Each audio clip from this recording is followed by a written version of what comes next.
আজ আমি আপনাদের সামনে তুলে ধরছি এক ভৌতিক মুভি মাম্মা। এক অশরীরী আত্মা যে মা হতে চেয়েছিল কিন্তু মা হতে পারেনি। হঠাৎ সে দেখতে পায় জঙ্গলের মধ্যে এক বাবা তার দুই মেয়েকে মেরে ফেলতে চলেছে। তখন সে সেই ব্যক্তিকে মেরে ফেলে আর সেই দুই মেয়েকে নিজের মেয়ের মতো বড় করতে শুরু করে। এমনই একটি কাহিনী। তাহলে চলুন শুরু করা যাক। মুভি শুরুতেই দেখা যায় জেফ্রি নামের এক মানুষ অত্যন্ত আতঙ্কে তড়িঘড়ি করে ঘরে ঢোকে। তার চোখে ছিল অত্যন্ত ভয়। কোনো সময় নষ্ট না করে সে তার বড় মেয়ে ভিক্টোরিয়া আর ছোট মেয়ে লিলিকে গাড়িতে উঠিয়ে নেয়। তারপর তাড়াহুড়ো করে বেরিয়ে পড়ে অজানা কোনো গন্তব্যের দিকে। অ্যাকচুয়ালি এর পেছনে একটি ভয়ঙ্কর সত্য ছিল। ব্যবসায় প্রচুর লস হওয়ার ফলে সে মানসিকভাবে ভেঙে পড়েছিল, আর এতটাই ভেঙে পড়েছিল যে সে নিজের বিজনেস পার্টনার এবং নিজের স্ত্রী দুজনকেই গুলি করে মেরে ফেলেছিল। এখন সে পালাতে চায়, কিন্তু পালিয়ে কোথায় যাবে বা কী করবে এ ব্যাপারে সে কিছুই জানে না। সে ভাগ্যের উপরে নিজেকে ছেড়ে দিয়েছিল।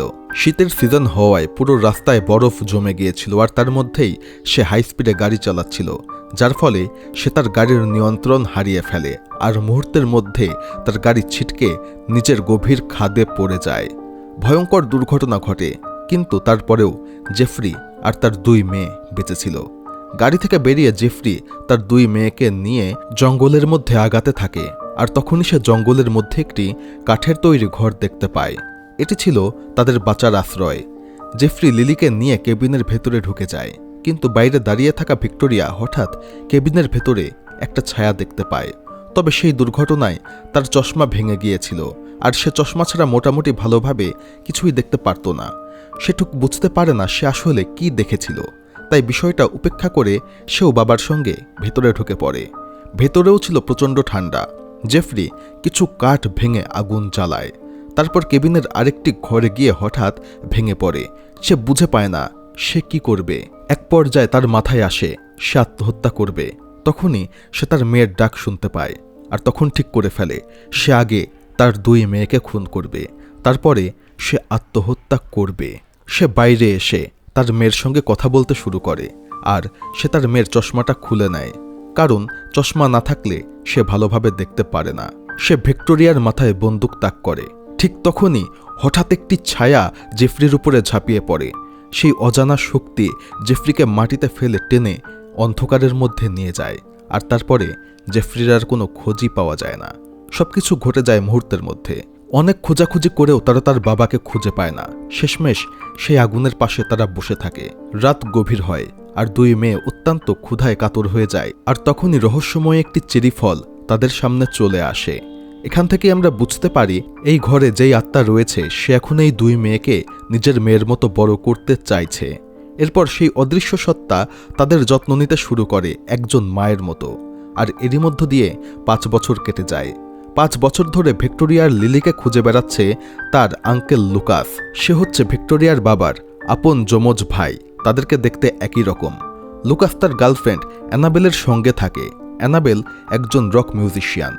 লুকাসের অনুরোধে রেস্কিউ টিমের 2 জন সদস্য আবারও খুঁজতে শুরু করে, আর অবশেষে তারা সেই দুর্ঘটনাস্থলে পৌঁছে যায়। সেখানে তারা এখনও সেই গাড়িটিকে দেখতে পায়। সঙ্গে সঙ্গে তারা সার্চ ডগ নিয়ে আসে, আর গন্ধ অনুসরণ করে তারা সেই জঙ্গলের কেবিনে পৌঁছে যায়। কেবিনে ঢুকে তারা দেয়ালে অদ্ভুত আঁকিবুকি দেখতে পায়। বুঝতে পারে এখানে অবশ্যই কোনো বাচ্চা মানুষ থাকে। অবশেষে তারা সেই 2 মেয়েকে দেখতে পায়, কিন্তু তাদেরকে দেখে তারা একদম হতবাক হয়ে যায়, কারণ তারা পুরোপুরি বদলে গিয়েছিল, অনেকটা জঙ্গলিদের মতো। আবার পিশাচও বলা যায়, কারণ এতদিন যাবৎ তারা গোসল করেনি, এমনকি শুধুমাত্র সেই চেরিই খেয়েছে। তারা 2 জনই অনেকটা পশুর মতো হাঁটা চলাফেরা করত। বড় মেয়েটা কথা বলতে পারে, কিন্তু ছোট মেয়েটা যেহেতু অনেক ছোট বয়সেই এখানে এসেছিল, তাই সে কথা বলতে এখনও শেখেনি। প্রথমে এই দৃশ্য দেখে রেস্কিউ টিম ভয় পেয়ে যায়, তবে তারপরে তারা তাদেরকে উদ্ধার করে আর নিয়ে যাওয়া হয় ডক্টর ডেফ্রাসের কাছে। সে একজন চাইল্ড সাইকোলজিস্ট। ডক্টর ডেফ্রাস লুকাস আর অ্যানাবেলকে বোঝায় যেহেতু তারা 2 বোন অনেক বছর যাবৎ সভ্য সমাজ থেকে দূরে ছিল, তাই তাদের সঙ্গে একটু ভিন্নভাবে আচরণ করতে হবে। লুকাস যখন দেখতে যায়, গিয়ে দেখতে পায় 2 বোন ভয়ে বিছানার নিচে লুকিয়ে রয়েছে। এমনকি ভিক্টোরিয়া তার উপরে আক্রমণ করার চেষ্টা করে, কিন্তু ঠিক তখনই লুকাস তার সামনে ভিক্টোরিয়ার চশমাটা রেখে দেয়। ভিক্টোরিয়া চশমা পরতেই সে ক্লিয়ার দেখতে পায়, আর যেহেতু তার আঙ্কেল তার বাবার জমজ ছিল তাই সে এখন তাকে তার বাবা মনে করে আর তাকে জড়িয়ে ধরে। কিন্তু কাহিনী এখানেই শেষ না। পরের দিন জেফরির বোন জেন আদালতে আবেদন করে সে ভিক্টোরিয়া আর লিলির দায়িত্ব নিতে চায়। অ্যাকচুয়ালি জেফরিন হচ্ছে এই দুই বাচ্চার ফুপি, কারণ তার মতে লুকাসের আয় অনেক কম, তাই সে এই দুই বাচ্চাকে দেখে শুনে রাখতে পারবে না। এই পরিস্থিতিতে ডক্টর ডেফরাস লুকাসকে একটি পরামর্শ দেয়, যেই পরামর্শ মানলে সে দুই ভাস্তিকে নিজের কাছে রাখতে পারবে। সে বলে তার একটি বাড়ি আছে যেটিকে সে ইনস্টিটিউটের মতো ব্যবহার করে। যদি লুকাস, অ্যানাবেল এবং দুই মেয়ে সেখানে গিয়ে থাকে তাহলে সরকার লুকাসের কাছে সেই দুই মেয়ের দায়িত্ব দেবে, কারণ লুকাস তখন দেখাতে পারবে তার একটি বাড়ির রয়েছে। আর এর পেছনে ডক্টরের উদ্দেশ্য, ডক্টর চায় সেই দুই মেয়ের উপরে রিসার্চ করতে। লুকাস তো সঙ্গে সঙ্গে রাজি হয়ে যায়, কিন্তু তার গার্লফ্রেন্ড অ্যানাবেল বাচ্চাদের তেমন একটা পছন্দ করে না। কিন্তু সে লুকাসকে অত্যন্ত ভালোবাসে, তাই শেষ পর্যন্ত সেই দুই বাচ্চাকে দেখাশোনা করতে রাজি হয়ে যায়। এমনকি সে তার ব্যান্ডও বেশ কিছুদিন অফ রাখে। কিন্তু একদিন ভিক্টোরিয়ার চেকআপের সময় সে ডক্টরকে একটি অদ্ভুত গল্প বলে। সে বলে অনেক বছর আগে এক নারী একটি মেন্টাল হসপিটাল থেকে একটি বাচ্চাকে নিয়ে পালিয়ে গিয়েছিল। তারপর সেই মহিলা সেই বাচ্চাকে নিয়ে পানিতে ঝাঁপ দেয়। ডক্টর অবাক হয়ে জিজ্ঞেস করে এই গল্পটাকে কে বলেছে। ভিক্টোরিয়া বলে এটা তার মা তাকে বলেছে। ভিক্টরের এই বিষয়টি তার অদ্ভুত মনে হয়। সত্য জানার জন্য সে শহরের রেকর্ড অফিসে গিয়ে এই ব্যাপারে খোঁজ খবর নেয়। সেখানে কাজ করা লুসি নামের এক মহিলা তাকে জানায় এই ঘটনা অনেক আগের, মানে 1878 সালের দিকের। এখান থেকে 5 কিলোমিটার দূরে একটি মেন্টাল হসপিটাল ছিল। সেই হসপিটালের পুরাতন রেকর্ড ঘাঁটতে গিয়ে ডক্টর একটি নাম খুঁজে পায়, এডিথ ব্রেনন, এক নারী যার গল্প ভিক্টোরিয়ার বলা গল্পের সঙ্গে পুরোপুরি মিলে যায়। অন্যদিকে ভিক্টোরিয়ার লিলির পেছনে সেই রহস্যময় ছায়াটিও তাদের নতুন বাড়ি পর্যন্ত পৌঁছে গিয়েছে, যাদেরকে সেই দুই বোন দেখতে পায় আর তারা তাকে মা বলে ডাকে। একদিকে অ্যানাবেল একটি ঘরে বসে গিটার বাজাচ্ছিল। হঠাৎ ঘরের লাইটগুলো ফ্লিক করতে শুরু করে, আর সেই মুহূর্তে অ্যানাবেলের মনে হয় এখানে কোনো ঝামেলা রয়েছে। অ্যানাবেল যখন পেছনে ঘুরে তাকায় হঠাৎ সে লিলিকে দেখতে পায়। সে হঠাৎ চমকে ওঠে। এরপর অ্যানাবেল পরে লুসিকে বলে আমার মনে হয় আমি এই দুই বাচ্চাকে সামলাতে পারবো না। কিন্তু লুকাস তাকে শান্ত করে। সে অ্যানাবেলকে ধৈর্য ধরতে বলে এবং ধীরে ধীরে তাকে কাছে টেনে নেয়। তবে তখনই অ্যানাবেল দরজায় এক অদ্ভুত ছায়া দেখতে পায়। মনে হয় সে তার দিকেই তাকিয়ে রয়েছে। এটি দেখে অ্যানাবেল একদম ভয়ে জমে যায়। লুকাস তখন দ্রুত ঘর থেকে বেরিয়ে এসে চারপাশে খোঁজ করে, আর ঠিক তখনই তার চোখ পড়ে দেয়ালের একটি অদ্ভুত গর্তের উপরে। হঠাৎ সেই গর্তের ভেতর থেকে সেই ছায়াটা বেরিয়ে আসে। এক মুহূর্তে সে লুকাসকে ধাক্কা দিয়ে সিঁড়ি থেকে নিচে ফেলে দেয়। ভয়ঙ্কর সেই আঘাতে লুকাস মোটামুটি কোমায় চলে যায়। এখন পরিস্থিতি হয়ে যায় পুরো চেঞ্জ। লুকাস কোমায় চলে যাওয়ার পর অ্যানাবেল একাই সেই দুইজনকে দেখে রাখতে শুরু করে। কিন্তু সেই বাড়ির অন্ধকারের রহস্য তখনও শেষ হয়নি। এক রাতে ভিক্টোরিয়ার লিলিকে ঘুম পাড়িয়ে অ্যানাবেল নিজের রুমে যাচ্ছিল। হঠাৎ সে শুনতে পায় কেউ যেন ধীরে ধীরে গুনগুন করছে, একটি বাচ্চাদের ঘুম পাড়ানোর গান গাইছে। অ্যানাবেল শব্দ ফলো করে পৌঁছে যায় দুই বোনের রুমে, কিন্তু ঠিক ঘরে ঢুকতেই গুনগুন করা সেই আওয়াজ হঠাৎ থেমে যায়। অ্যানাবেলের মনে হতে থাকে এই ঘরে অন্য কেউ না কেউ রয়েছে। এই সন্দেহ থেকে সে ভিক্টর ড্রেফাসকে বাড়িতে ডেকে আনে। অ্যানাবেল তাকে বলে তার মনে হয় কেউ ভিক্টোরিয়ার লিলির সঙ্গে দেখা করতে আসে। সে হতে পারে একটি মহিলা এবং সে গান গেয়ে তাদেরকে ঘুম পাড়ায়। অ্যানাবেল তখন ডক্টরকে দেয়ালে আঁকা অদ্ভুত সব ছবিও দেখায়, যেগুলো দুই বোন নিজেরাই এঁকেছিল। এছাড়াও সে ডক্টরকে একটি ভয়ঙ্কর পুতুল দেখায়। এই পুতুলটি ভিক্টোরিয়ার লিলি নিজেরাই বানিয়েছে, আর আশ্চর্যের বিষয় এই ঠিক সেই পুতুলের মতো যেটা রেস্কিউ করার টিম সেই পুরাতন বাড়িতেও পেয়েছিল। পুতুলটা এতটাই অদ্ভুত যে স্বাভাবিক মানুষ পর্যন্ত সেটি দেখে ভয় পেয়ে যাবে। এদিকে ডক্টর ডেফরাস যখন ভিক্টোরিয়ার চেকআপের সময় করা ভিডিওটা দেখছিল, সেখানে ভিক্টোরিয়া বলেছিল এই পুতুলটা আমার মা বানিয়েছে। এই কথা এখন ডক্টরকে টেনশনে ফেলে দেয়। ঠিক তখনই লুসি ডক্টর ড্রেফাসকে ফোন করে। সে বলে আমি এমন কিছু পেয়েছি যা আপনাকে অবশ্যই দেখতে হবে। এরপর ডক্টর চলে আসে। লুসি তাকে জানায় আজ থেকে প্রায় 20 বছর আগে যখন এই শহরের কবরস্থান সরানো হয়েছিল তখন কিছু মানুষের অংশ পাওয়া গিয়েছিল, কিন্তু এডিথ ব্রেননের আত্মীয়রা সেই অংশবিশেষ নিতে অস্বীকার করে। তাই সেগুলো রেকর্ড হিসাবে এখানে সংরক্ষণ করা হয়। সব কথা বলার পর লুসি সেই অবশিষ্টাংশের বক্সটি ডক্টর ডেফরাসের হাতে তুলে দেয়। অন্যদিকে বাড়িতে কাজ করতে করতে অ্যানাবেলের মনে হতে থাকে কেউ তাকে ফলো করছে। সে চারপাশে খোঁজ নেয়, কিন্তু কিচ্ছু পায় না, কারণ ঠিক তখন তার পেছনেই দাঁড়িয়েছিল সেই ছায়া যাকে ভিক্টোরিয়ার লিলি মা বলে ডাকে। এদিকে হসপিটালে কোমায় থাকা লুকাসের স্বপ্নে হঠাৎ দেখা দেয় তার মৃত ভাই জেফরির আত্মা। জেফরি তাকে বারবার বলে, আমার সেই মেয়েকে বাঁচাও সেই কালো ছায়ার হাত থেকে। স্বপ্নের মধ্যে জেফরিকে দেখে লুকাসের শরীরে এক খিঁচুনি দেয়, আর এর ফলে সে কোমা থেকে বের হয়ে আসে। লুকাসের সঙ্গে দেখা করে বাড়ি ফিরে অ্যানাবেল দেখে ভিক্টোরিয়া একটি বক্স খুলতে চেষ্টা করছে, কিন্তু পারছে না। অ্যানাবেল তাকে সাহায্য করতে এগিয়ে যায়। ঠিক তখনই ভিক্টোরিয়া হঠাৎ বলে, তুমি আমাকে কোনো সাহায্য করবে না। তুমি আমাকে সাহায্য করলে আমার মা খুব হিংসা করে। আমি চাই না সে তোমাকে মারুক। এই কথা শুনে অ্যানাবেল সত্যটা বোঝার চেষ্টা করে, কিন্তু ভিক্টোরিয়া কোনো উত্তর না দিয়েই দৌড়ে সেখান থেকে চলে যায়। তবে কিছুক্ষণের মধ্যেই সেখানে সেই দুই বাচ্চার ফুপি যে তাদেরকে নিতে চেয়েছিল, সে তাদের ভাস্তিকে দেখতে চলে আসে। লিলির অবস্থা দেখে জেন মনে করে অ্যানাবেল তাকে মারধর করে, তাই বাড়ি থেকে বের হয়ে সে সোশ্যাল সার্ভিসে অ্যানাবেলের বিরুদ্ধে অভিযোগ করে। সেই রাতে ডক্টর ডেফরাস আবারও ভিক্টোরিয়ার সঙ্গে দেখা করতে আসে। আজ সে সরাসরি প্রশ্ন করে, যাকে তুমি আর লিলি মা বলো, সে কি সেই কেবিনে তোমার সঙ্গে থাকতো? ভিক্টোরিয়া বলে, হ্যাঁ, সে সেই কেবিনের দেয়ালের ভেতরে থাকতো, কিন্তু এখন সে কোথায় আছে তা আমি জানি না। ডক্টর তখন বলে, আমি জানি সে তোমাদের সঙ্গে এই বাড়িতে আছে, তুমি শুধু বলো এই ছবির মহিলাই কি সে তোমার মা? এটি দেখে ভিক্টোরিয়া হঠাৎ রেগে যায়।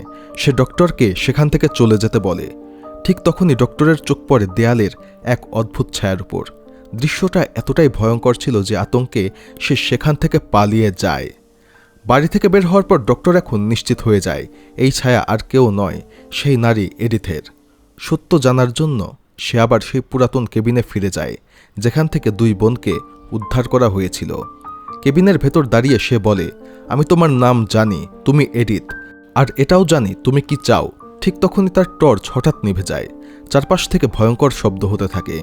অন্ধকারে কিছু দেখতে না পেরে ডক্টর ক্যামেরার ফ্ল্যাশ ব্যবহার করতে শুরু করে, আর মুহূর্তের জন্য সে এক ভয়ঙ্কর চেহারা দেখতে পায়, আর সে এখন তার উপরে ঝাঁপিয়ে পড়ে এবং ডক্টরকে মেরে ফেলে। অন্যদিকে বাড়িতে ঘুমিয়ে থাকা অ্যানাবেল একটি ভয়ঙ্কর স্বপ্ন দেখে। সে দেখে পাগল এডিথ এক নানকে হত্যা করে, তার কাছ থেকে একটি শিশুকে ছিনিয়ে নিয়ে হসপিটাল থেকে পালিয়ে যায়। কিছু লোক তাকে তাড়া করে। পালাতে পালাতে এডিথ হঠাৎ এক গভীর খাদে ঝাঁপ দেয় এবং সেখানেই মারা যায়। এই দৃশ্য দেখে হঠাৎ অ্যানাবেলের ঘুম ভেঙে যায়। তার মনে হয় ঘরের ভেতরে কেউ আছে। ঠিক তখনই দরজার কাছে দাঁড়িয়ে থাকা ভিক্টোরিয়াকে সে দেখতে পায়। অ্যানাবেল জিজ্ঞেস করে, এখানে কি হচ্ছে? কিন্তু ঠিক সেই মুহূর্তেই বিছানার নিচ থেকে সেই ছায়া বেরিয়ে আসে। অ্যানাবেলকে ভয় দেখিয়ে আবারও চলে যায়। অ্যাকচুয়ালি সে চাচ্ছিল যাতে অ্যানাবেল তার দুই বাচ্চা থেকে দূরে থাকে। অ্যানাবেলের কাছে সবকিছু দুঃস্বপ্ন মনে হয়। অন্যদিকে নিজের ঘরে বসে থাকা লিলি হঠাৎ অনুভব করে মা এসে গিয়েছে।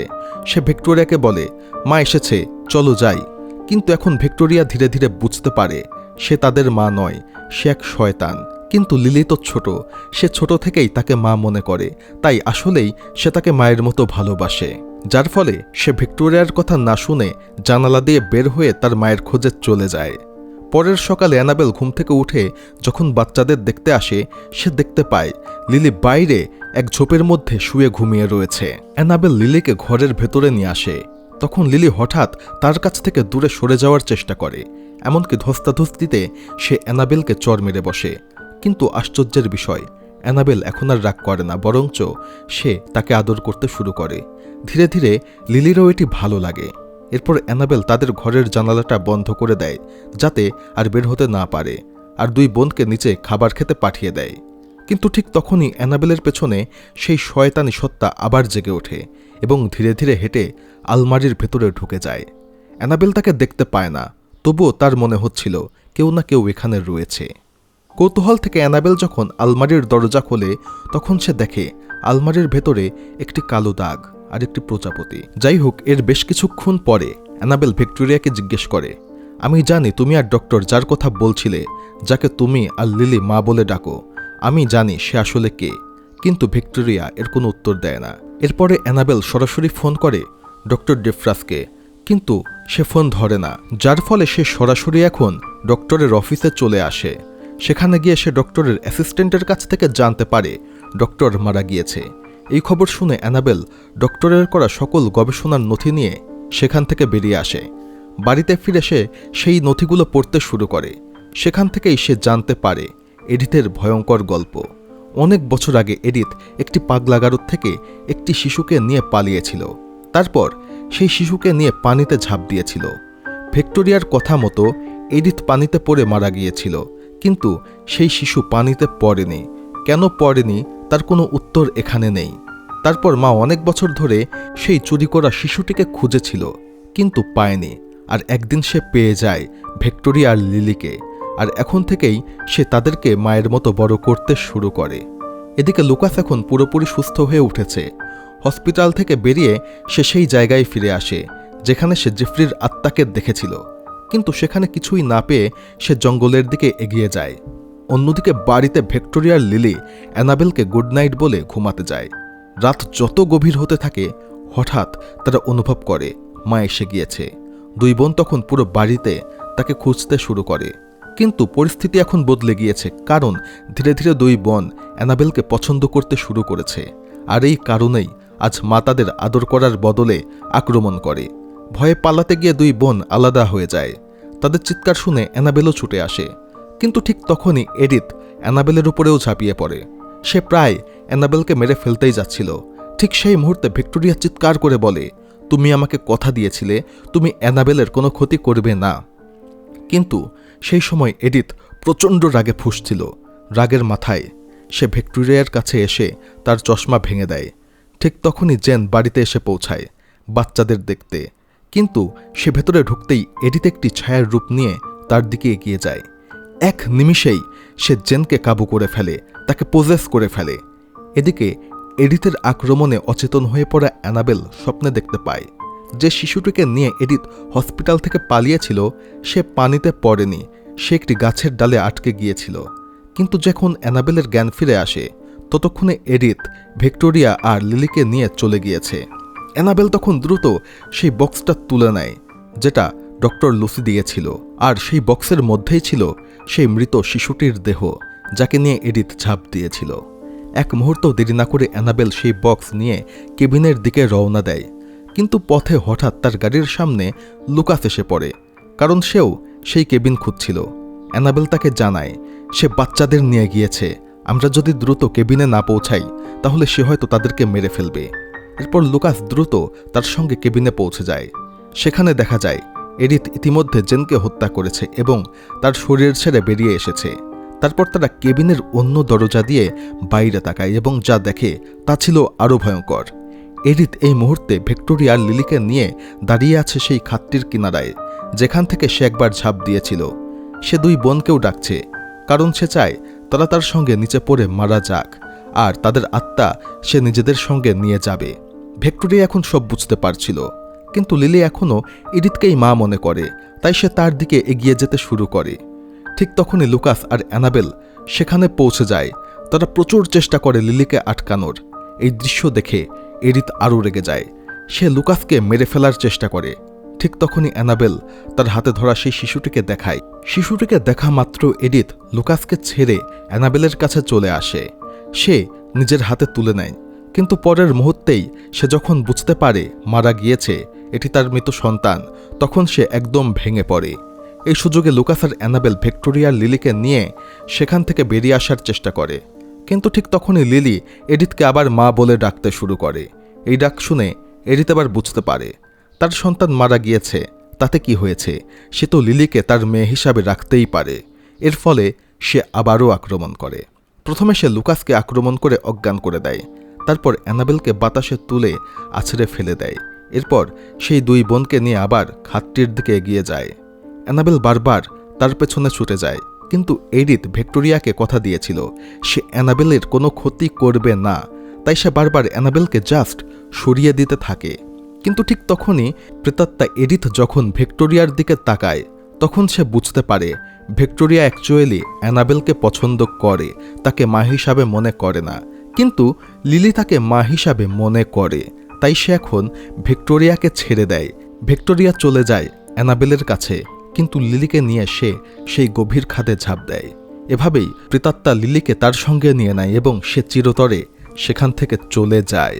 ভিডিওটি ভালো লেগে থাকলে অবশ্যই চ্যানেলটি সাবস্ক্রাইব করবেন। ধন্যবাদ।